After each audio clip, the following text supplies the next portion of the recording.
Hello, ഇന്നൊരു get ready with me ആയാലോ? എങ്ങോട്ടാണെന്നല്ലേ? ഹോസ്പിറ്റലിലോട്ടാ. അപ്പോൾ ഒന്ന് ഫ്രഷായൊക്കെ വന്നിട്ടുണ്ട്. ഇനി നമുക്ക് ബാക്കി പരിപാടിയിലോട്ട് കിടക്കാം. ആദ്യം ഫേസ് ആണ്. സെറം അപ്ലൈ ചെയ്യുന്നു. കൂടുതലൊന്നുമില്ല, ഒരു സെറം, ഒരു സൺസ്ക്രീൻ, പിന്നെ കണ്ണെഴുതി. പിന്നെ ഞാനിട്ടേക്കുന്ന ഈ ടോപ്പ് വന്നിട്ട് 300 ചില്ലറ രൂപയുള്ളൂ. മീഷോന്ന് മേടിച്ചത്, അടിപൊളി ക്വാളിറ്റിയാണ്. അങ്ങനെ കണ്ണും കൂടെ എഴുതി കഴിഞ്ഞാൽ നമ്മുടെ ഫേസിൻ്റെ പരിപാടി തീരും. അത് കഴിഞ്ഞാൽ ഇനിയുള്ളത് മുടി കെട്ടലാണ്. തലമുടി കെട്ടുക എന്ന് പറഞ്ഞാൽ കുറച്ച് ടാസ്ക്കുള്ള പരിപാടിയാണ്. അതുകൊണ്ട് ഞാനിന്ന് വളരെ സിമ്പിളാക്കാമെന്ന് വിചാരിച്ചു. പിന്നെ തലയിൽ ഞാൻ അപ്ലൈ ചെയ്യുന്നത് ഒരു സെറമാണ്. പിന്നെ നമ്മുടെ വീഡിയോസൊക്കെ കാണുന്ന പലരും സബ്സ്ക്രൈബ് ചെയ്യാണ്ടാണ് നമ്മുടെ വീഡിയോസ് കാണുന്നത്. ഒന്ന് സബ്സ്ക്രൈബ് കൂടെ ചെയ്തേക്കണേ.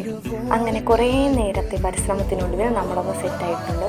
നമ്മുടെ ഫൈനൽ ലുക്ക് കണ്ടിട്ട് ഇഷ്ടമായാൽ ലൈക്ക് ചെയ്തും കമൻറ്റും ചെയ്തും കൂടെ കൂടിയേക്കണേ.